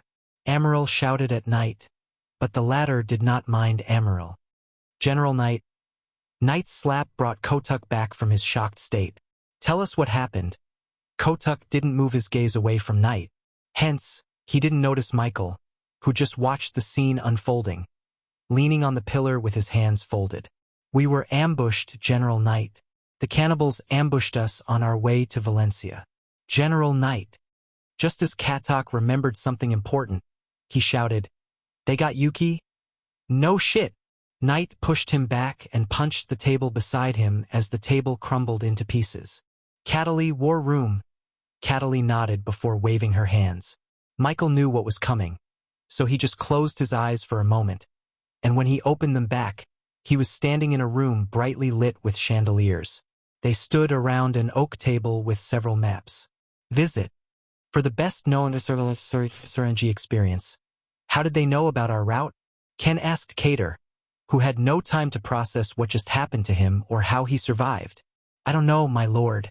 They just jumped our carriage and took Yuki. I tried my best. Please forgive me for failing you, General Knight. Catrick dropped to his knees before Knight. You did nothing wrong. Get up. Knight pulled him up by his shoulder and looked at everyone in the room, including Michael. First things first. Ghost, can we recreate the option you made us after you leave? Yeah, I can write down the formula and make it easier for them. You should have no problem mass-producing them. Knight nodded as Cattily heaved a sigh of relief. While Knight was thinking about his next move, Michael took out the shield from the system storage and admired the beauty and the craftsmanship. What kind of metal is this? Michael mumbled under his breath, looking around the shield. This round shield was made from a sturdy but lightweight metal. It could easily offer heavy-duty protection, especially against crushing attacks and arrows and bolts. The shield's edges were enhanced with thick metal plating and decorated with a scaly texture. In addition, the one who forged the shield painted the edge with crimson-red paint to match the skull engraved in the center. With the first look, the shield seemed to have yet to see its first battle. There was not a single scratch on the surface. But Michael had difficulty believing this shield had never seen action. One thing was sure, Michael would soon test the shield in action. But although the shield would provide a great defense in a battle, carrying it around would ultimately restrict his swordplay. That's where Draven's retractable shield device comes into the picture. I need to place a summoning rune on it. Michael quickly recalled how Eve summoned her hammer after throwing it at her foes. It would be troublesome if Michael had to find the shield after he threw it at his foes. Therefore, Michael planned to make Eladir place a summoning rune on the shield. Of course, to do that, he had to first leave Dawn's universe. Unfortunately, it was not like Michael had a choice. Rather, it was up to the Shadow Realm. Until it decides to take him back, he was stuck in this universe. What are we still doing here? Let's send our men to rescue Yuki. We know where she is. Amaryl raised her concern and tried to rush Knight. It's not that easy. First, we don't know for sure that's where they are keeping Yuki. Second, it's obviously a trap to capture Dawn. The Withered Forest is a void zone. Not even Dawn can use his powers there. Knight's brows arched up as he explained. They expect Dawn to come alone, and I won't let him go alone. He has enough problems as it is. We will figure this out on our own. Brother Knight is right. We can't let Big Brother walk into a trap. If he tells him about Yuki, he will go there.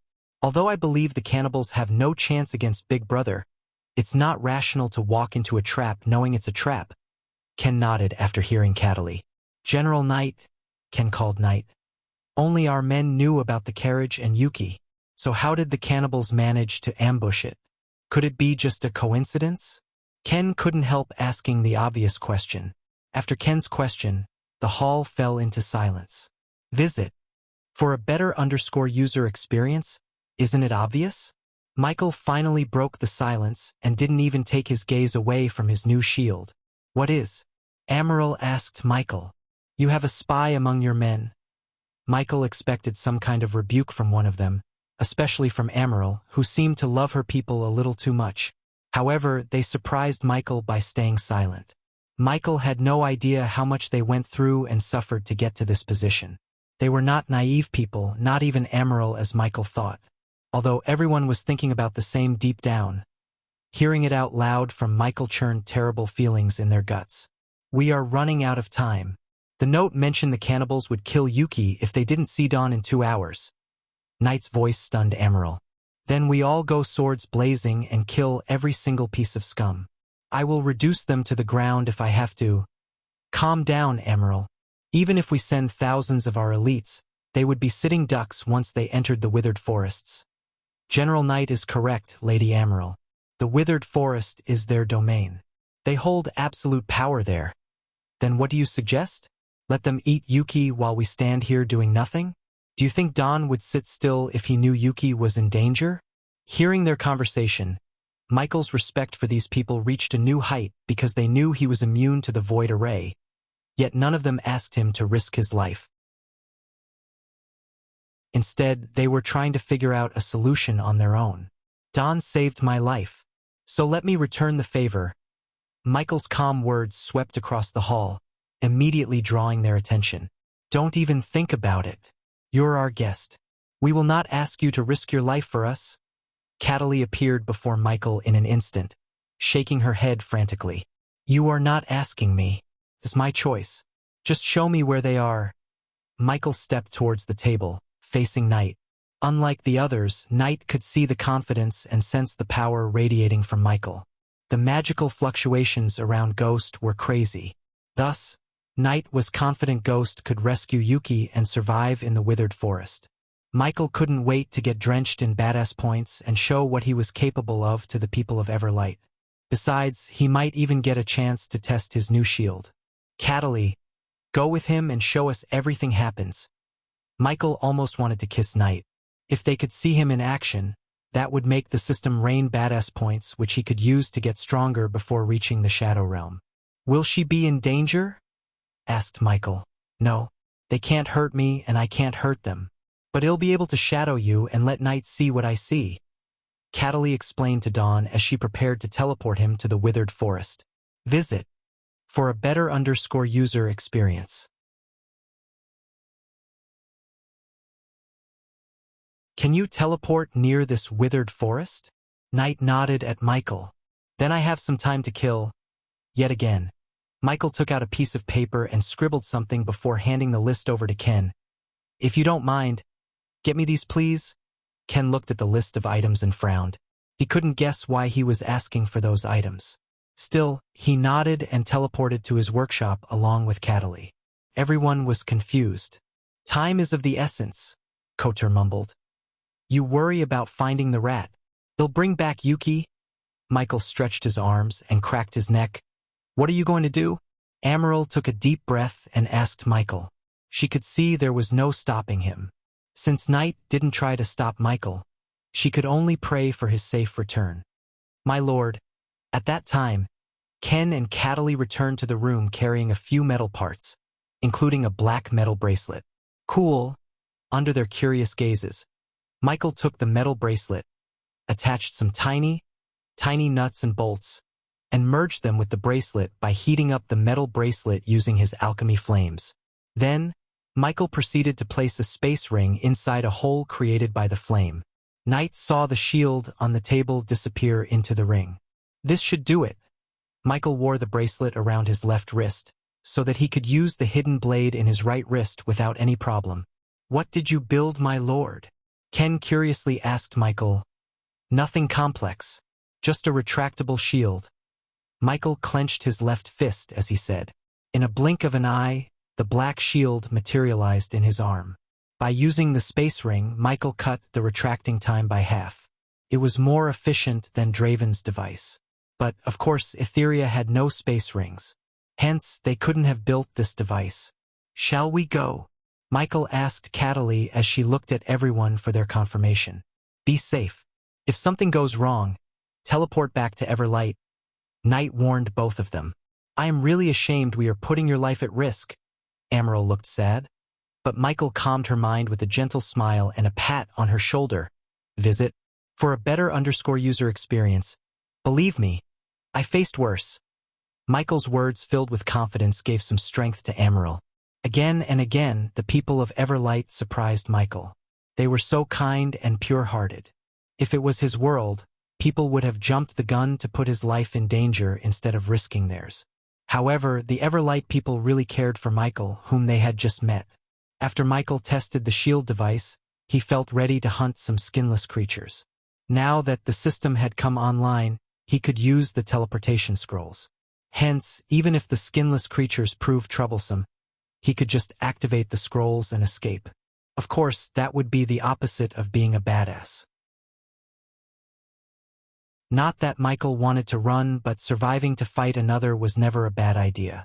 We will not forget what you're doing for us, Ghost. Knight walked around the table and came before Michael. Knight clasped Michael's forearm, shaking it firmly. Don't miss the feast. Knight smiled. Not planning to? Michael nodded as Ken waved his hand. The very next moment, Michael saw a large mirror appearing in the room and saw the room in the mirror. Now we see everything Catelli sees. I am ready, Catelli said, looking at Michael as he adjusted the gadgets around his wrists. His wrists had so many devices now, including APD, Mark III grappling hook, hidden blades, and the retractable shield. As soon as he returned to the dark forest, he planned to optimize everything. It was time he upgraded the inventor skill to star level 5. Let's go. Michael nodded as everyone took deep breaths and only exhaled after Catelli and Michael vanished into thin air. The withered forest was large, dark, and primal. However, every single tree in the forest looked burnt and sick without a single leaf. Hence, the name Withered Forest. Long ago, its canopy was ruled by hickory, beech, and walnut, which provided just enough openings for light to pass down for a mishmash of plants to take advantage of the stony grounds below. At that moment, when the forest was filled with nothing but eerie silence, Catelli and Michael appeared at the border. We are here, Catelli whispered to Michael, who looked around the place without uttering a word. The forest was already spooky with dead trees and deadly silence. Yet, Mother Nature added an extra layer of spookiness by enveloping the forest with a thick mist and dark clouds above the forest in the sky. Michael couldn't even see what's in front of him in 5 meters due to the thick mist. In fact, he could barely see the trees in the forest. "What's the plan?" asked Cataly. "Get a good look at our targets." Michael raised his hand. Click! Cataly saw a grappling hook fired from his wrist to the tree branch above them. After the grappling hook coiled around the branch, Michael soared through the air and landed on the branch. Visit. For a better user experience, Michael saw several heat signatures on the ground via his thermal vision. The forest, the thermal vision, and standing atop a branch reminded him of the Earth and Predator movie. "Why are you smiling?" Cataly whispered after seeing the gentle smile on his face. "Just some nostalgia." Michael jumped from one branch to another without making a sound. The only sound they heard was twigs cracking under the footsteps of the skinless creatures. "Look!" Michael pointed at the skinless creatures patrolling the forest, holding a white spear. When Michael looked closer, he realized the spear was made of human femurs. The skinless creature was oblivious to the fact he was being watched from above. So instead, the creature patrolled the borders like a good soldier. Michael could easily kill the creature, but he jumped from branch to branch, reckoning the place. The more he jumped around, the more he saw the layout of their camp. In addition, Michael also scanned the place with his environmental scanning. 60 cannibals, Michael told Cataly, looking at the skinless creatures walking around the forest. His gaze swept across the area and found the tent erupted in the center of their camp. A large group of cannibals gathered around a large cauldron, making weird sounds. When Michael looked at what was in the pot, he was nauseated. The cannibals were making some gooey red soup as Michael noticed tiny skulls and bones floating on the surface. "They are making human porridge?" Cataly growled as Michael shushed her. "Shoo!" He then turned his gaze away from the boiling pot to the tent in the center. With the help of his thermal vision, he could see a figure tied to a chair inside the tent. "There is someone in the tent. Looks human, a girl maybe," Michael whispered to Cataly. "It must be Yuki," Cataly said. "Brother Knight, we might have located Yuki," Cataly whispered to Knight. At the same time, Michael looked at the 2 other figures inside the tent with the hostage. While Cataly was talking to Knight, Michael quickly took a spider from the system storage, dropping it down. He could try to poison the soup by flying above them and dropping the poison he brewed in the Shadow Realm into the pot.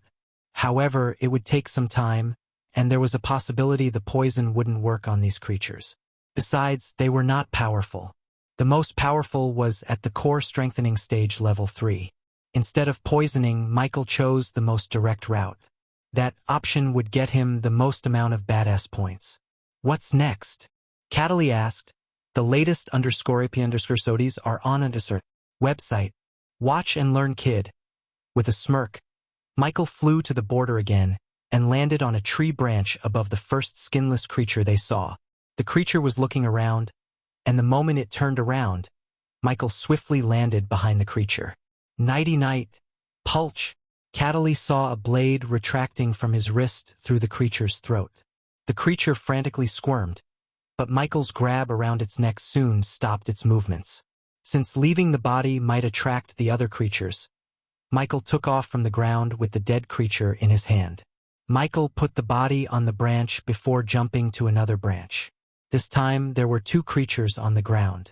Cataly thought Ghost would wait for the creatures to separate.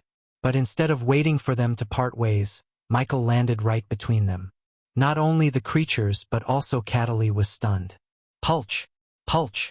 Wow!" Cataly barely blacked when she saw the 2 swords in Ghost's hands sticking through the creatures' heads. He killed them so fast without making a sound. Even Aurora's elites didn't have the finesse and quickness.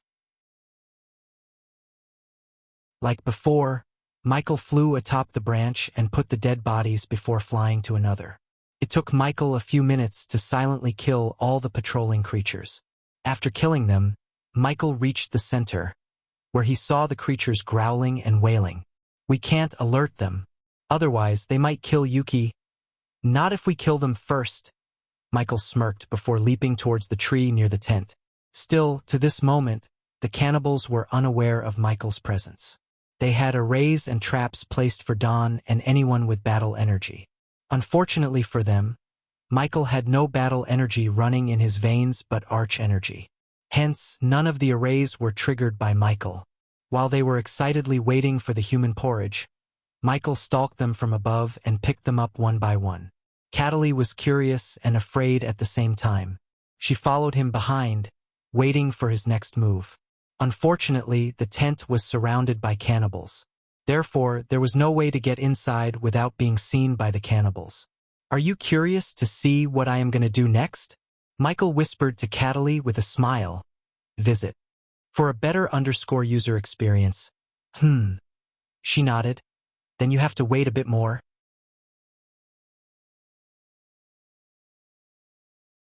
"What do you mean a little more?" Cataly whispered back but received no response from Michael. Instead, Michael controlled the spiders to get inside the tent. "It's time to crash the party." Michael turned his gaze toward the skinless creatures in the center. But before jumping down, Michael stretched his arms and unsheathed his sword. Since he wanted to test the shield, Michael only unsheathed one sword, not two. Afterward, Michael wasted no time but leaped down just a few inches away from the large pot with boiling human porridge. Grr! The creatures were startled by Michael's sudden appearance. However, they did not even have time to react as Michael kicked the pot toward them. Plop! The boiling porridge splashed on their bodies, making them scream in agony. Their screams echoed through the gloomy, withered forest. He alerted them. Cataly was shocked. Ring of fire. Michael immediately cast the spell as a ring of fire shot out of him and burnt everything in the 5-meter radius. Ding! Congratulations to the host for killing a low-level queen worshipper. The reward is 10,000 experience points and 1,000 badass points. Ding! Congratulations to the host for killing a low-level queen worshipper. The reward is 10,000 experience points and 1,000 badass points. Ding! Congratulations to the host for killing a low-level queen worshipper. The reward is 10,000 experience points and 1,000 badass points. Ding! Congratulations to the host for successfully being a badass. The reward is 15,000 badass points. Ding! Congratulations to the host for successfully being a badass. The reward is 12,000 badass points. Michael ignored all the notifications sounding in his mind and focused on the battle before him. The skinless creatures that remained closer to Michael stood no chance against the waves of hot red flames shooting out of Michael. Lightning dash. Michael did not remain still, thinking the fire would burn them all.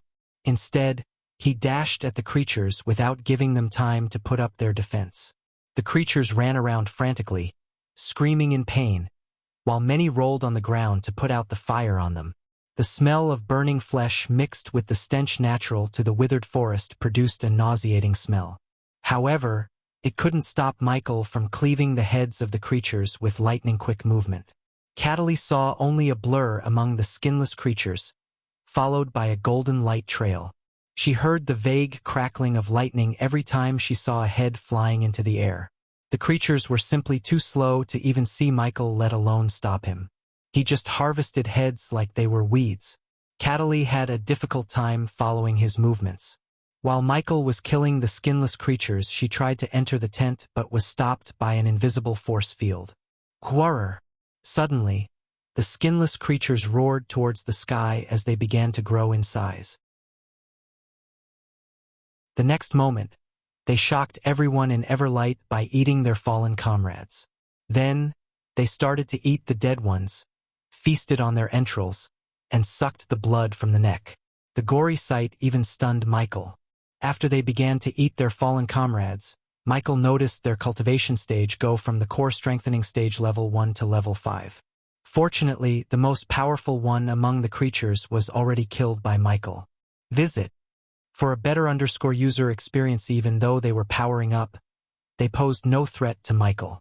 He treated the situation like badass points harvesting simulation. After they finished eating the others, Michael clenched his fist as the shield materialized over his forearm. Let's dance. Michael did not cast the lightning dash but remained firm, waiting for the creatures to attack him. Cataly, go inside the tent and see if Yuki is there. Cataly heard Amaril's voice in her head. I can't. The tent is protected by an array. Don't rush. She will come out. Michael's words surprised Cataly. Tell Amaril. I will come up with Yuki, Michael said, raising his hand towards a creature dashing at him. Before the creature could get to him, the bolt of lightning shot out from Michael's hand, piercing through its head. Meanwhile, back on Everlight, Knight monitored each and every move of Ghost through Cataly's eyes. He is holding back. What? Amaril was shocked by Knight's words. As far as she could see, Ghost massacred the cannibals without breaking a sweat. That was shocking enough already, yet Knight told her that he was holding back. Who is he, General Knight? Kotor asked, since he did not know anything about their new guest. Friend of His Majesty? Kotor couldn't help asking after seeing how they both dress in all black. Why isn't he rescuing Yuki? Don't rush. She will come out. Michael's words surprised Cataly. As soon as Amaril asked Knight, she heard Ghost's calm voice. Can he hear us? Knight shook his head, frowning. It seems like he has some tricks up his sleeves. Knight, who forged himself in hundreds of battles, obviously knew Michael was holding back when he saw the battle in the mirror. It was pretty obvious to Knight. Still, the way he killed them, the finesse and the deadliness in each move reminded Knight of Dawn. However, the question in Knight's mind was why he was holding back and when he planned to rescue Yuki. Back on the battlefield, a skinless creature dashed at Michael, roaring in utter fury. It did not even have a weapon in its hand but just slashed at Michael, expecting to cut him in halves. Ding! Michael was waiting for the skinless creature to attack him, and when it did, he raised his shield, blocking its sharp claws. Despite the lightness of the shield, it didn't break when it blocked the blow. Not that Michael expected it to break. After all, it's a legendary item. Visit. For a better user experience, the creature went on a berserker as it kept banging the shield, trying to break it. However, the creature's punches did not even put a dent in the shield. Now my turn. The next time when the creature threw a punch, Michael deflected it with his shield, creating an opening. Then bomb! Michael hit the creature right in the jaw with his other hand. The creature was stunned as the others were dashing at him. Before the stunned creature could regain its senses, Michael sent his hidden blade through its eyes. Boom! Boom! Boom! At that time, Michael's instincts kicked in as he felt the upcoming danger. Look out! Cataly shouted as Michael swiftly leaped into the air. While in the air, he saw a boulder flying past where he was standing. The creature finally began to cast spells, but they never uttered a word. He was still in the air when a wave of wind threw him off balance. The wind wave forced him to the ground. Are you okay? Cataly quickly came to his side and asked with visible concern in her eyes. The fun is just getting started. The rest of the creatures quickly surrounded Michael and began to move their hands in various shapes and forms as they were drawing in the air. Why don't we take Yuki and teleport away? She will come out, Michael calmly said. Regardless of the 30 or so skinless creatures casting spells around him. You creatures did not learn a thing. Michael put his shield into his space ring and cracked his neck. On the other hand, the creatures created boulders, balls of fire, and mini tornadoes just seconds away from sending everything toward Michael. Elemental manipulation. Michael had no doubts. They were manipulating the elements around him just like he could manipulate darkness and wind. But, of course, they seemed to have more control over the elements than Michael. Still, they made a mistake by standing within a 5-meter radius from him. Ring of Fire. The fire engulfed everything within a 5-meter radius and raged on while pulsating waves of flames around him. Everything the creatures created using elemental manipulation vanished or fell on their own heads. Grrrrhhhh. Erg. Grrrrrll. The creatures shrieked, trying to put out the fire. Some intelligent creatures attempted to manipulate the fire around them, only to fail. Michael's flames were powered up by the dark flames, and no one except Michael could control the dark flames. Visit. For the best no_NG experience. Congratulations to the host for leveling up. The current level is the soul refining stage, level 5. Finally, after Michael killed all the skinless creatures around him by burning them alive, 2 creatures walked out of the tent, holding a young girl hostage. The young girl was still in her armor, but the creature had a rusted blade enveloped by a red mist against her throat. The red-haired girl gawked at the burning forest as the creatures roared at Michael. The previously gloomy, dark, silent forest was littered with dead bodies and engulfed by flames. "Yuki," Cataly exclaimed. "I don't speak your language," Michael said, folding his arm. Where is His Majesty?" Yuki stuttered. "Oh, you know their language?" Michael tilted his head. "Who are you?" Yuki asked, ignoring his question. She had a corroded blade against her throat. Thus, she didn't feel like explaining things to a total stranger. "You too." Cataly saw Michael turning his gaze towards the 2 creatures instead of talking to Yuki. "Growl. If you understand me." Growling. The 2 of them let out an angry growl, indicating they could understand him. "They'll give you a choice. Let her go, and I won't kill you." Michael looked at the dead bodies lying on the ground for a moment before looking at them again. "Do anything else, you will join them." "Ghost?" Cataly came to his side. "What are you doing?" "They would kill her." "No, they won't." Michael didn't whisper but said loud enough for everyone to hear her. "You are not going to kill her. So save us some time by dropping your blades. Don't struggle. It'll only make your death more painful." "Jurr!" They roared instead of letting her go. "I will count to 3. If you didn't let her go by then, I'd kill you."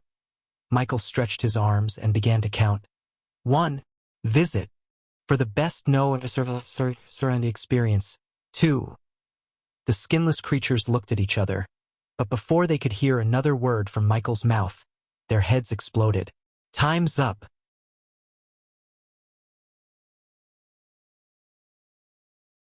What just happened?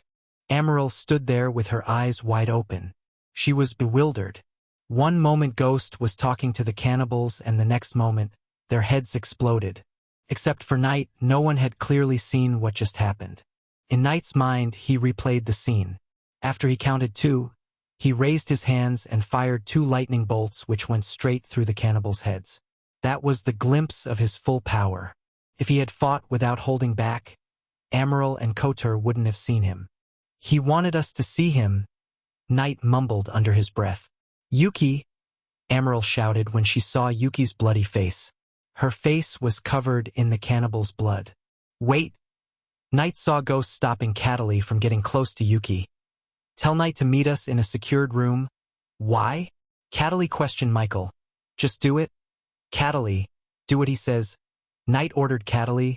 "Kotar, go check on Arwen." Knight dismissed Kotar, and when he was about to take a step, Knight stopped him. "Keep your mouth shut about everything." "Yes, General Knight." Kotar bowed before leaving the room. Afterward, Knight took Amaryl with him to one of the secret rooms in the castle. Meanwhile, back in the withered forest, Michael approached Yuki. She was shivering as Michael stomped the ground, making the corroded blade fly into his hand. "I'll take this." The corroded blade disappeared into his system storage as Michael looked at Cataly. "We can go now." Cataly finally heaved a sigh of relief. "Cataly, come to room number 18. Cataly heard Knight's voice and then teleported Ghost and Yuki to room 18. In a second, Michael appeared in a brightly lit oval-shaped room in Everlight Castle. Knight and Amaryl were already waiting for them. "Yuki!" Amaryl tried to dash towards Yuki when he saw her, but Knight grabbed her by the shoulder. "Visit. For the best known surrounding experience, wait." Knight shook his head, telling her not to take another step toward Yuki. Amaryl was confused but listened to Knight without uttering another word. "What?" When Amaryl turned her head, she saw the dark lines on Knight's forehead. "Knight?" she asked, confused by Knight's behavior. "Lady Amaryl. Who is he? What's happening here?" Yuki stuttered as tears gushed out of her eyes. Even Cataly had no idea what was going on here. Instead of explaining, Michael conjured his alchemy flames. Under their curious gazes, Michael threw in some herbs and ingredients